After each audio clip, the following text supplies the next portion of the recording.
बहुत से लोग ऐसे हैं जो जल्दी हथियार फेंक देते हैं। अरे गुरुजी 1 साल हो गया कुछ हो नहीं रहा, 2 साल हो गए कुछ हो नहीं रहा। पिछले गुरु के पास 20 साल लगा लिए हो, एक बार भी ना पूछा हो कि गुरुजी कुछ हो नहीं रहा, लेकिन यहां पर चाहते हैं कि बस आए और करंट लगाए और धचका लगे और हो गया काम। ऐसा नहीं होता। अगर समझो कि पुराने गुरु के पास 5 साल लगाए तो यहां 50 साल लगाने पड़ेंगे, क्योंकि नाम जपना आसान है, सूरत स्थिर करना बहुत मुश्किल है। याद रखना, नाम जपने में क्या है, बैठ गए राम राम राम राम राम राम राम राम वाहेगुरु वाहेगुरु वाहेगुरु, कुछ भी करने की जरूरत नहीं है। नाम जपो पार हो जाओगे, यही मन में लेके बैठे थे, नाम जपो पार हो जाओगे। लेकिन अब जो सिस्टम है, अब ये तुम्हारे ऊपर डिपेंड करता है कि तुम्हारी सूरत कितनी विचलित है। पता लगा पूरा दिन खेतों में, मकानों में, दुकानों में, मियाँ बीवी बच्चों में सूरत फंसा रखी है और कह रहे गुरु जी कुछ होता नहीं, गुरु जी कुछ होता नहीं। 5 मिनट भी अपने लिए नहीं निकालते, 10 मिनट भी ध्यान पे नहीं बैठ रहे हैं, गुरु जी कुछ होता नहीं। तो भाई होगा, लेकिन धीरे धीरे होगा, एकदम नहीं होगा। या तो इस पंथ में आने से पहले समझ लो कि इसमें समय लगता है, और कई बार नहीं भी लगता है, मालिक ने दया करी तो नहीं भी लगा। लेकिन सोचो कि सब पे ही दया होनी है, होनी सब पे है, लेकिन सबकी अपनी अपनी अवस्था होती है। किसी की सूरत बहुत ज्यादा विचलित हो जाती है, कोई अपनी सूरत को एकाग्र करके बैठा है।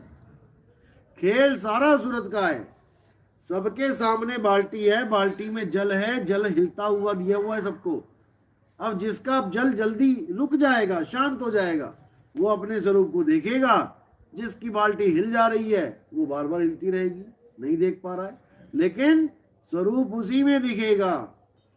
इसलिए विचलित होने की जरूरत नहीं होती है, सहज साधन है, सहजता की जरूरत है। धीरे धीरे रे मना, धीरे सब कुछ होए, और माली सींचे 100 घड़ा, ऋतु आए फल होए। इसमें विचलित होने की बात नहीं है कि जल्दीबाजी में विचलित हो जाओ। कई लोग तो रास्ता ही छोड़ जाते हैं, अरे पता नहीं मिलेगा कि नहीं मिलेगा इस रास्ते से। अरे फिर तुम पता क्या करके आए थे, फिर तुम खोज क्या करके आए, फिर तुम परख किसको परख के आए इस पंथ में। इस पंथ में आने के लिए तुम्हें केवल ये जानना जरूरी है कि रास्ता सही है या नहीं। मंजिल मिलेगी, इसमें कोई संदेह नहीं है, लेकिन तुम्हारी मर्जी से नहीं मिलेगी कि जैसा तुम चाहते हो वैसे ही मिलेगी। परमात्मा सब देख रहा है, किसकी क्या अवस्था है, किसके अंदर कितना काम है, कितना क्रोध है, कितना अहंकार है, वो सब देख रहा है। जब धीरे धीरे धीरे सफाई होगी, वो खुद मालिक दया करेंगे।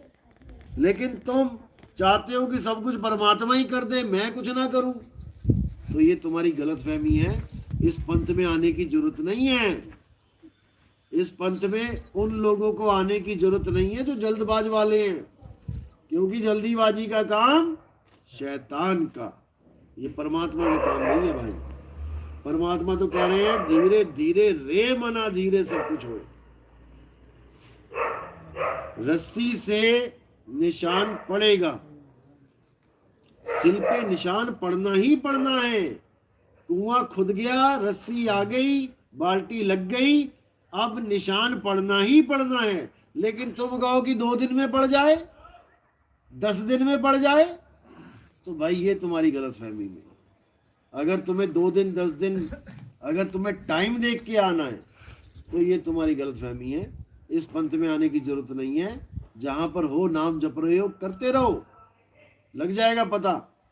लेकिन अगर इस पंथ में आना है तो तुम्हें केवल विवेक को जगाना है। तुम्हें बस इतना परखना है कि ये रास्ता सही है या नहीं।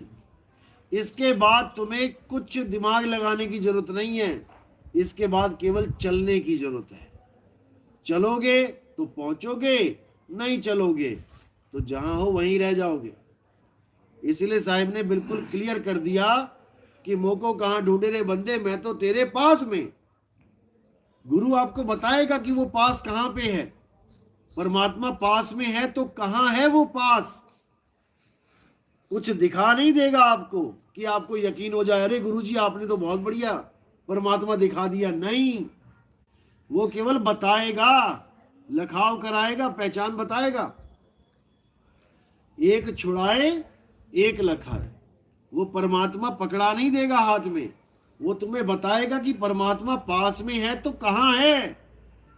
अब तुमने विवेक लगाना है कि जो मुझे मेरे गुरु ने रास्ता बताया है क्या वो सही है। और मीटर क्या दिया जाएगा, वाणी।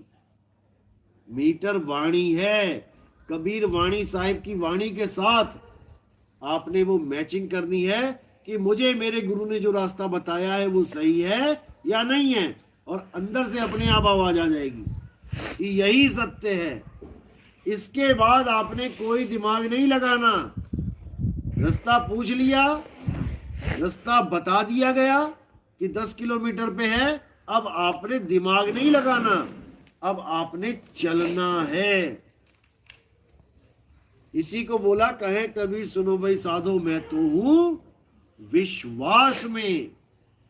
अगर गुरु उसी वक्त परमात्मा दिखा दे तो फिर विश्वास नाम की बोलने की क्या जरूरत थी। विश्वास तो उस पर किया जाता है जो चीज अभी आपको मिली नहीं। जैसे कोई कहे भैया तेरी लॉटरी लग गई, सच में लगी क्या, अरे विश्वास कर भाई, कितने फोन आते हैं लॉटरी वाले।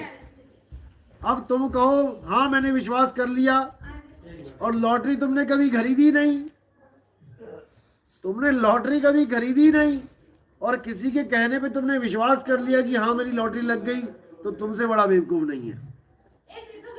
इसलिए पहले परखो कि हाँ मैंने लॉटरी ली थी, हाँ ये नंबर था, मैचिंग हो गया तो ठीक है, लग गई, मैं आ रहा हूं। इसी प्रकार विश्वास करने से पहले वाणी के द्वारा परख लो कि मेरा गुरु क्या कह रहा है।